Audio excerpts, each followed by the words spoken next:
Hey there, everybody. Today is Friday, July 7th. It's a little over a week since I talked about stepping down comfrey, and I've already missed my siesta timing for the day, so I figured let's do this video, and then I can go inside and cool off a little bit and rehydrate and come back out when it's a little bit cooler, a little bit calmer, a little bit nicer. But yeah, let's look at some gardens. We're up in the topmost bed. You can see the break in the farmer's wall just up there. And you can see that we have deposited some freshly mowed grass on here. All of this was just this little chunk around this bed here and this space up to the break in the farmer's wall. You can see from here a distinct difference. So from like that line over is considerably longer. And we'll probably leave that for a few more days while the rest of this catches up so that the fireflies and all of the good bugs have somewhere to be and rest and protect themselves and do their things. But so we have the crown of comfrey that was the last to be cut. This was cut yesterday. You can still see some of the flower buds up here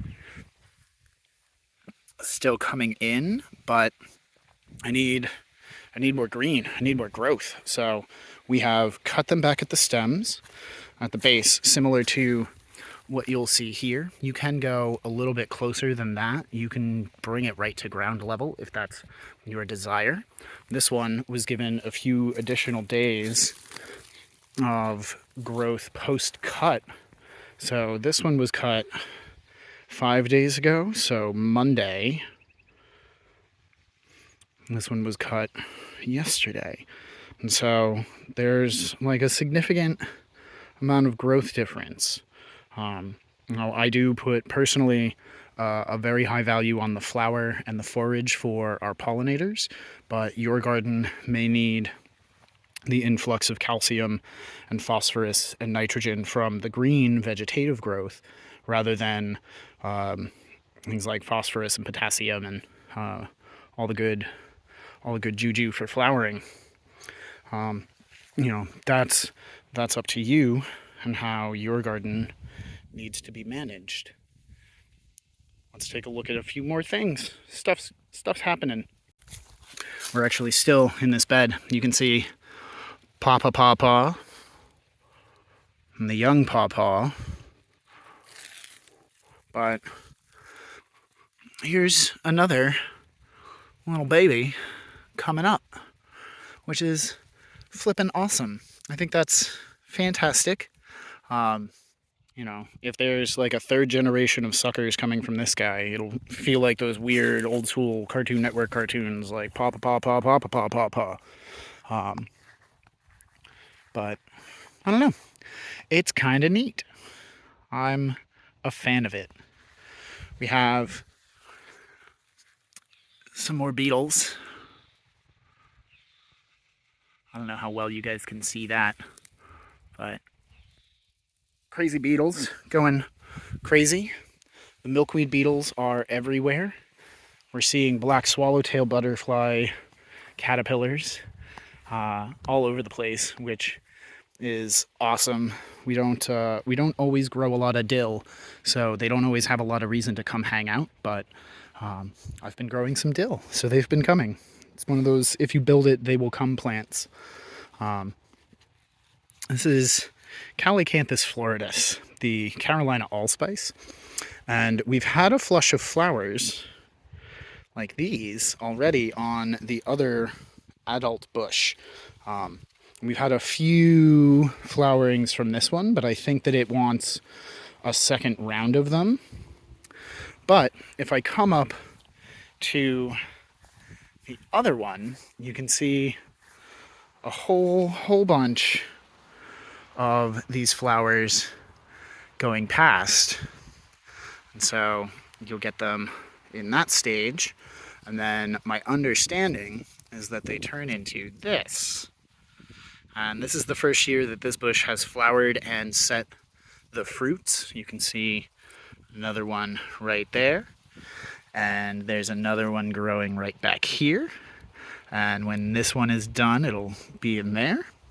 And so my understanding, and if I am wrong, someone will correct me because this is the internet, but my understanding is that inside of this is a nut, and the nut is what will give us the allspice from this native allspice bush, which is pretty flippin' cool. I mean, the flowers are awesome to look at too. I think they're really neat.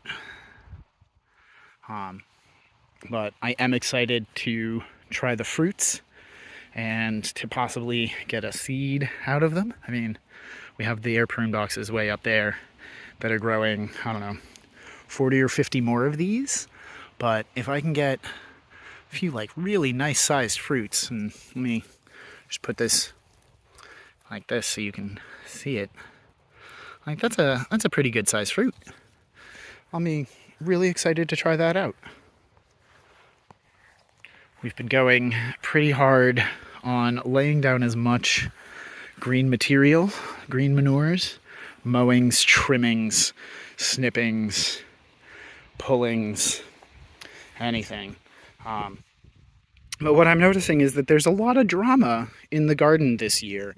I think in part because we've had so much water, so much rain. I mean, from Saturday of last week through Tuesday morning of this week, we got somewhere on the order of like 6.5 to 7.5 inches of rain in total, which is just absolutely bonkers. But so these plants are so not used to seeing direct sunlight that it hits and they're like, wah. Just very whiny, very needy. But there's so much organic material down there, and there's so much water that's hit this system that I am hesitant to believe them. I think, it's definitely something I could choose to do, but certain very expressive plants will kind of lean and cave and then come right back. I think it's just melodrama from the heat of the time of day. You can see like this sorrel is definitely feeling the effects of the heat, but come 4 o'clock this afternoon, all of these leaves are going to be super perky again. They'll still have the bug bites, but they'll be super perky again.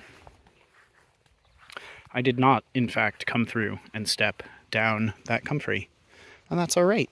It's doing its thing. I think this is the first year that I've seen these in here. So I think one of our asparagus crowns is a male because we're getting these berries and not all of them are reaching maturity, but we are getting the berries, which theoretically, if we had gotten all females, would not be occurring. So that's neat. I think what we're going to do, I know they're like super floppy. I'm a little disappointed, but sometimes when you're an 8-foot long asparagus, you're just too awesome to be upright all the time. You got to take a little rest. But so I think what I'm going to do is let these ripen a little bit further, and then I will come and collect them up and see if we can grow some asparagus from seed, because that'd be pretty cool, right? Some landrace self-propagated asparagus would be pretty neat. I think that's a project worth taking on. We have the handful of berries on our service berry that have survived the cull. I do believe it was apple curculio. This fruit might not be the best, but they're getting a little nibbled. It is what it is. I got to manage to enjoy a few of them.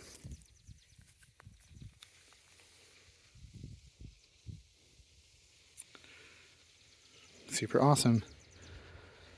Don't see a hole. It looks like it's just bursting.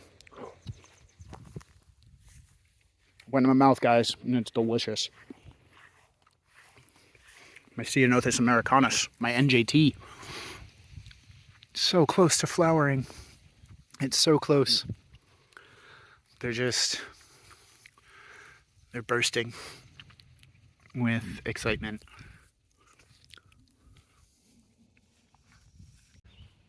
We're in a different space now with some good King Henry.